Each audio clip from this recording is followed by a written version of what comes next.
Macedonia in English. Just about everything you want to know.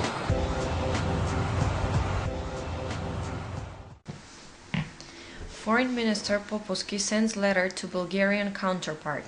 Macedonia highly appreciates Bulgaria's support provided continuously since declaring independence, including its support to the EU enlargement process. Macedonia's permanent objective is to build, together with Bulgaria, a common future in European and Euro-Atlantic structures, which will ensure well-being, prosperity and peace to the two neighboring nations. Foreign Minister Popovsky sends letter to Bulgarian counterpart. Macedonia highly appreciates Bulgaria's support provided continuously since declaring independence, including its support to the EU enlargement process. Macedonia's permanent objective is to build, together with Bulgaria, a common future in European and Euro-Atlantic structures, which will ensure well-being, prosperity and peace to the two neighboring nations. Foreign Minister Nikola Popovsky said in a letter to his Bulgarian counterpart Nikolai Mladenov, in which he welcomed his proposal to sign a new good neighborly relations and cooperation agreement. For that purpose, we would immediately start setting up a joint working group. I wish that the Bulgarian and Macedonian representatives meet as soon as possible, Popovsky says, proposing that this work group synthesize or operationalize the goals and activities in a general framework or roadmap. The minister also welcomed the proposal to hold intergovernmental sessions on an annual level. Once the thematic groups are operationalized in spheres of common interest, we could certainly start setting up a High Council in a format of annual joint sessions of the respective governments. Such experiences are exceptionally positive and would be the best confirmation for fostering close, friendly and honest relations between the two neighboring countries, Popovsky adds. He also pointed to the more frequent communication. Macedonian government roadshow in Seattle. Over 200 managers heard about Macedonia's investment opportunities during the Macedonian government roadshow in USA, which was second this year.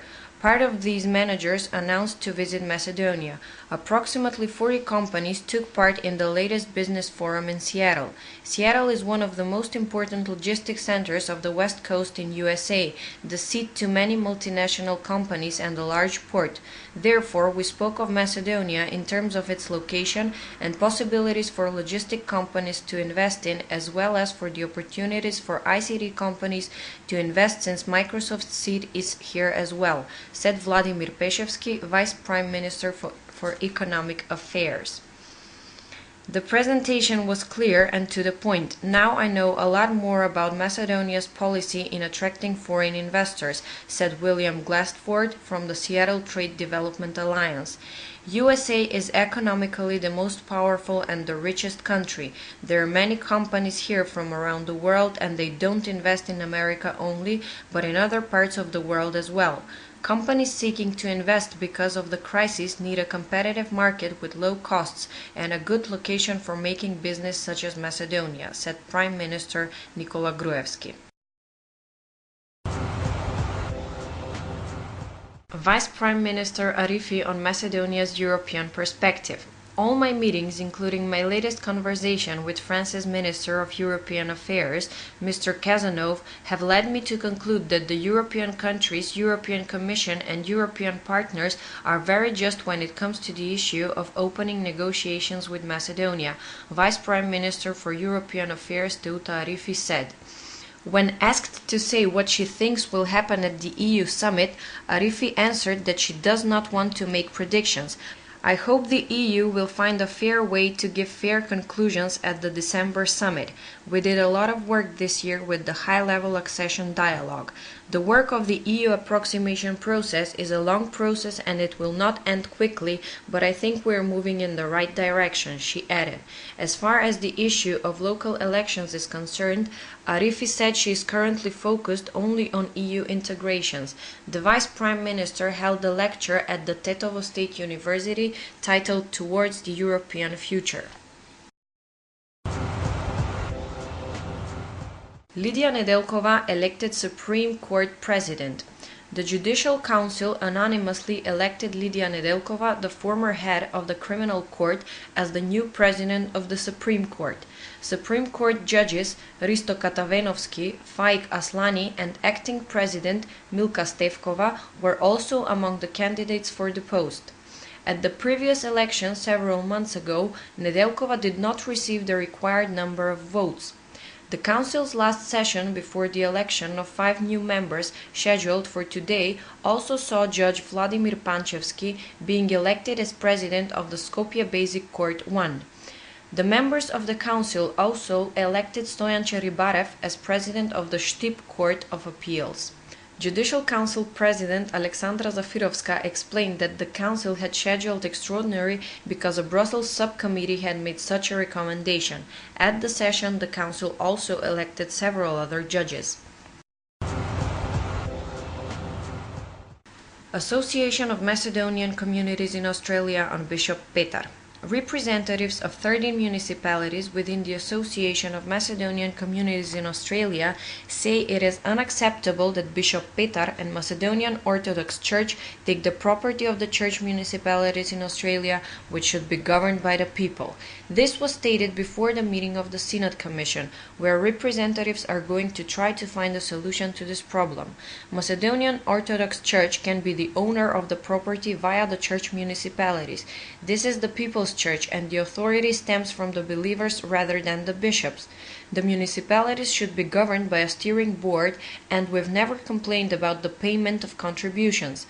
The bishop's statement on us getting rich in these municipalities are just a way to discredit us, said Igor Alexandrov, president of the Association of Macedonian Communities in Australia. The press conference was attended by representatives of municipalities who came to meet the Synod Commission, consisted of Archbishop Stefan and Bishops Timotei, Pimen and Ilarion. The representatives underlined that Bishop Petar must withdraw from the St. Petka Church, Paraskeva on the Balkan Church in Sydney by the 12th of December. Even if he does not withdraw, we will appoint our own bishop, said Alexandrov.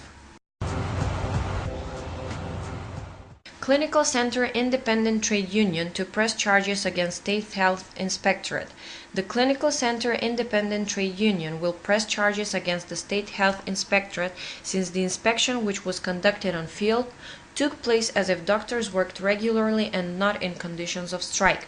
There have been no sanctions determined so far. However, from within the trade union, they expect staged reports to be published. From within the Health Ministry, there is no data on current inspections. Unlike yesterday, today inspectors start working as of 9:30 a.m. in order to prevent our colleagues from coming here. This is a primitive form of pressure, stated Dr. Dejan Stavric, head of the Independent Trade Union of Clinical Center.